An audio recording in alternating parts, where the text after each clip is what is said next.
Dear people, watching and listening, Assalamu alaikum. Kindly like and share this video and subscribe to my YouTube channel. Please support my channel by contributing to my Patreon account so that I can continue making the audiobook series. Tipu Sultan, who was the ruler of the kingdom of Mysore in South India, during his reign used to write down his dreams. They were penned down by Tipu himself in Persian language dating from 1785 to 1798. The penned down dreams are 37 in total.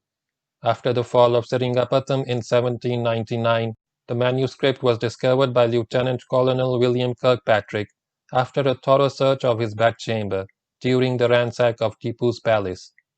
The manuscript was so well hidden that even Tipu Sultan's confidant Munshihabibullah had never seen it before.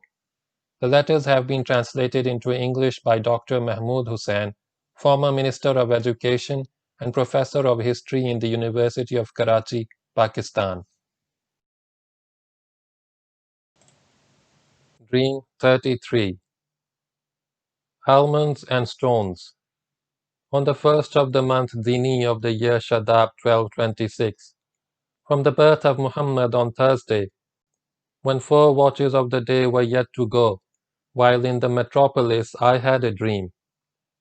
I seemed to be reciting the names of God on almonds, among which I had mixed salgram stones, salgram being an object of worship by the unbelievers. My motive in doing so was that, like their idols who were embracing Islam, the unbelievers also would enter the fold of Islam. On concluding my recitation, I stated that all the idols of the unbelievers had embraced Islam, and I ordered the stones to be picked out and replaced by almonds. My interpretation is that by the grace of God, all unbelievers would embrace Islam and the country would pass into the hands of Sarkar-e-Khudadad. End of Dream 33.